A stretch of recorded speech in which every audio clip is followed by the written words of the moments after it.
This is the very first investment and smart money update that we're putting on a bit of a recap for 2021 as well, where to in markets and helping people understand the things that they should be thinking about as investors to make smart money moves when they're investing now and into the future. Guys, look, just before I jump into the content, please don't rush out and make any life-changing decisions off the back of what we cover today. Would strongly encourage you to seek out personalized advice before jumping in. You should be doing that anyway. And look, for the people online today, if as we're going through the content, there's a chat and a Q&A box. If you've got any questions, feel free to pop those into the Q&A box. I'm going to try and make some time, well, I will make some time as we go through for those. And if you want to get involved in the chat, you're welcome to as well. So guys, firstly, I just wanted to give a bit of an update on markets, where the share market and property markets have been over the last little bit, and some of the trends that we're seeing. The first one, and I think particularly relevant to a lot of investors, a lot of people thinking about property. Obviously, we've seen some huge growth in property prices over the last 6 to 12 months across Australia. We are starting to see a bit of a cooling on that front, that the property market growth is pulling back, and I'm going to get a little bit into some of the numbers around that, but we are still seeing strong growth. Another big thing, given that property is such a focus, is that the mortgage interest rates are increasing, and that's impacting property owners and would-be property buyers as well.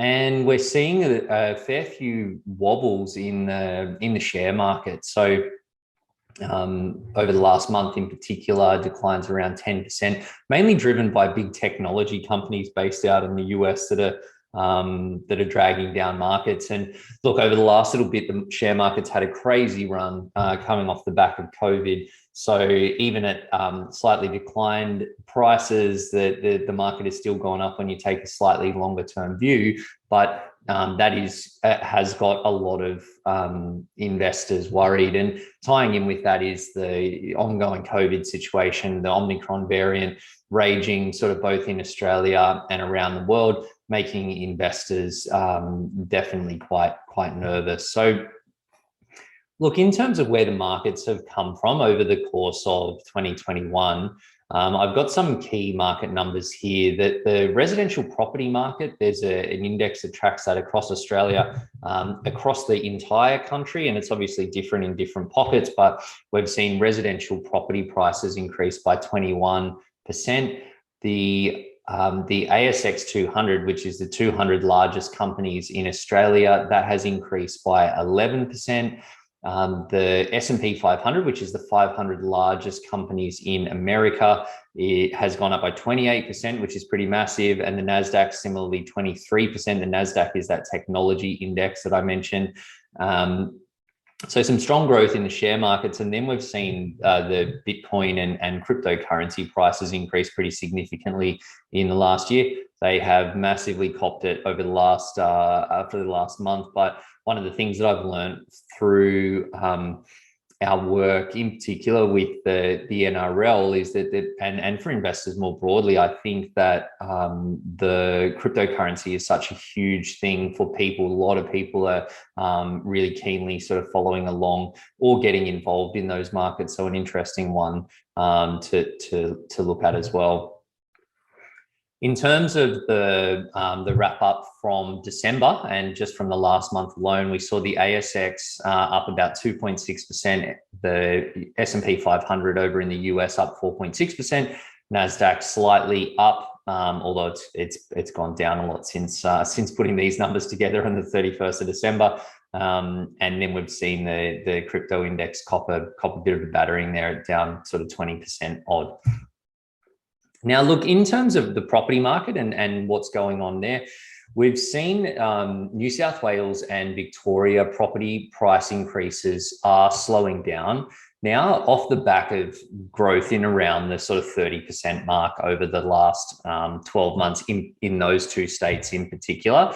Now, a lot of investors or property buyers are feeling a bit priced out of the market with that growth, although the interest rates remaining fairly low still in relative terms has meant that buying property at slightly higher price points is more achievable.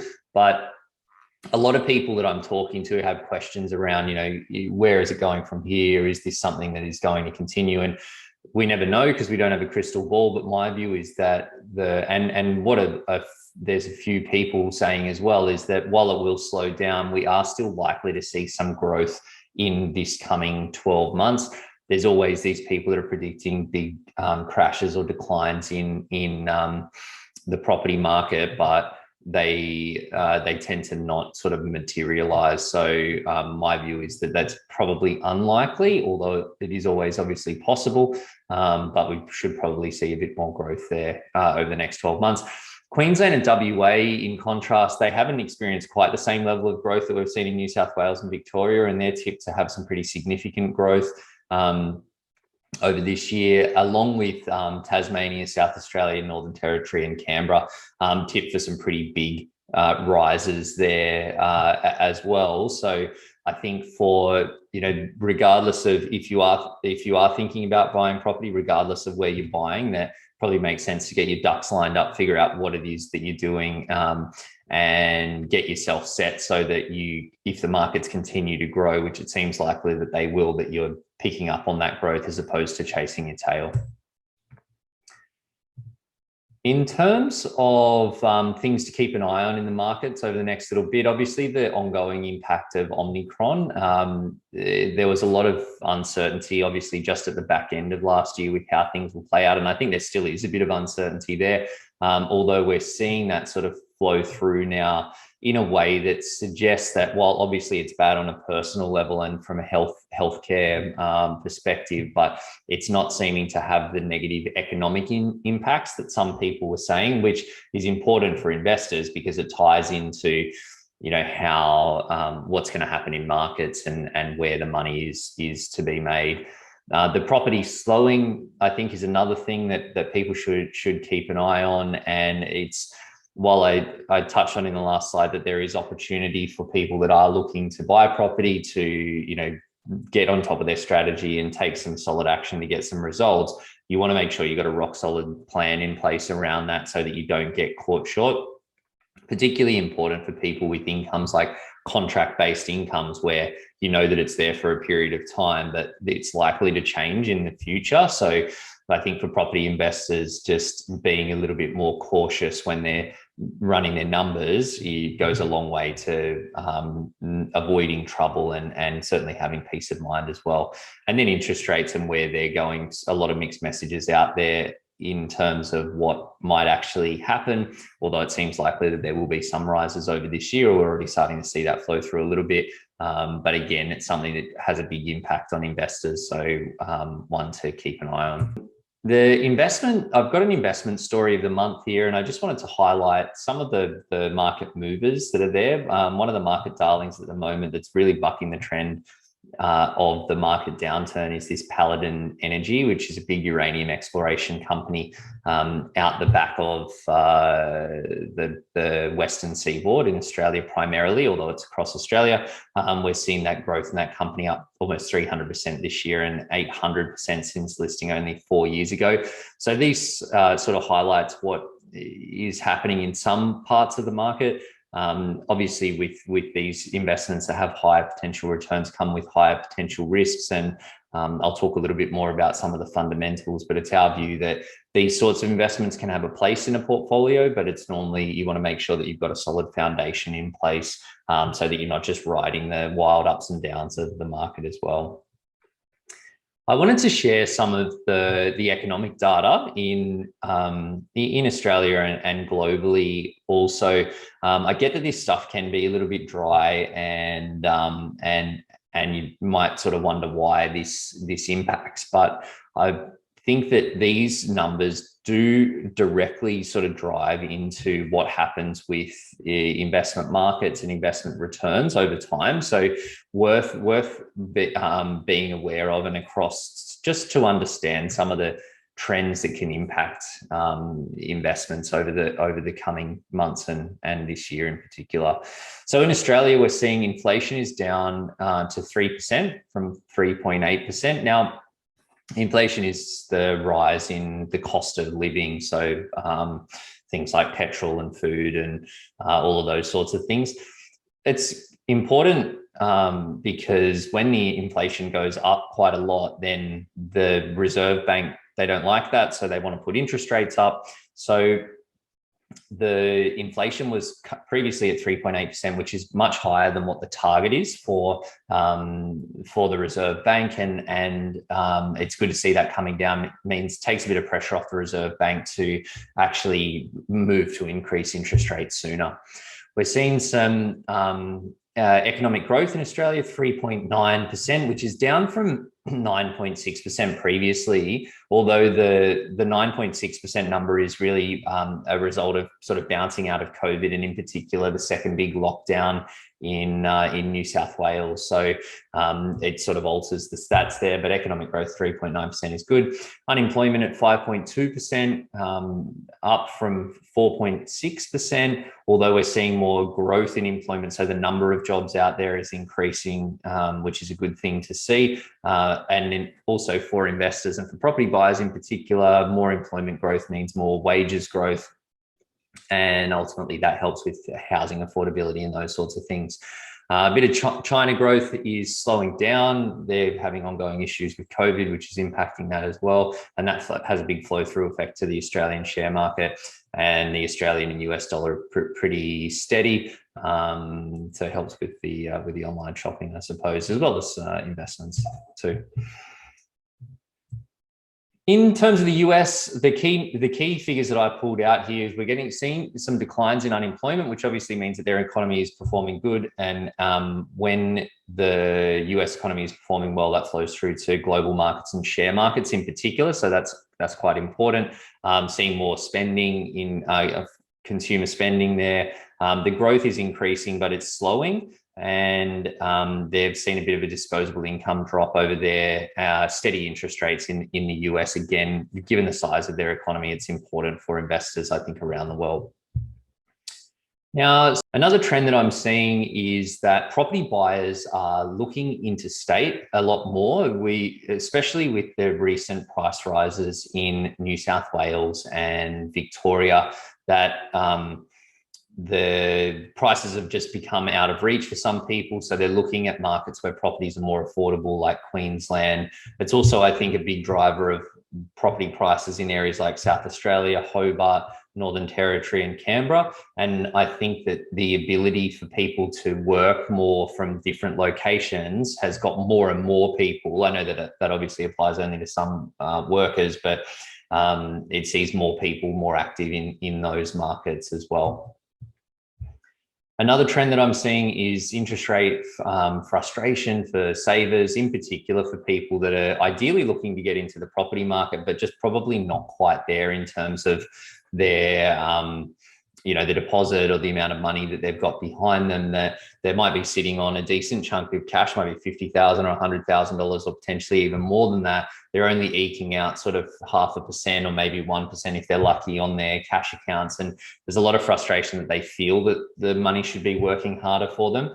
One of the things that I draw in on those conversations with people when chatting to them, though, is to just be aware of what the timelines are around what the next move is and when it's happening. Because while if someone's got $100,000 in a bank account and they want to make it work harder, they could put it into shares or managed funds or crypto or something like that. But all of those investments have pretty wild ups and downs. And if they do want to do things like, say, buy property, for example, in 6 months' time, players need to be aware, and people need to be aware that markets could be down such that they're not going to be unable to do the things they want to do.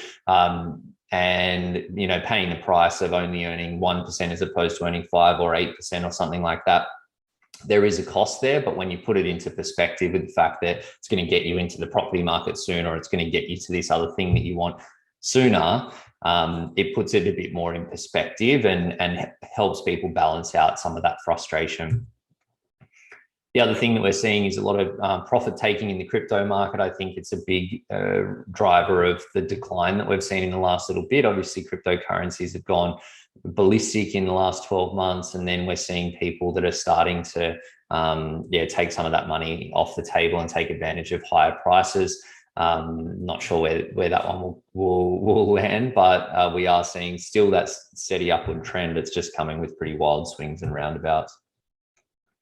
And the other thing that I'm seeing for people especially, and I think this is a great thing to see, that people are earlier on in their investing journey or maybe just starting out, is the rise of micro investing. So micro investing are apps like Raise and Stocklight and Stake, where you can invest as little as $1 at a time and actually start getting some money into the share market and building your financial knowledge and education, but ultimately starting to build your financial momentum as well. So that's a good one to see, and more products coming into the market, which are making it easier for investors as well.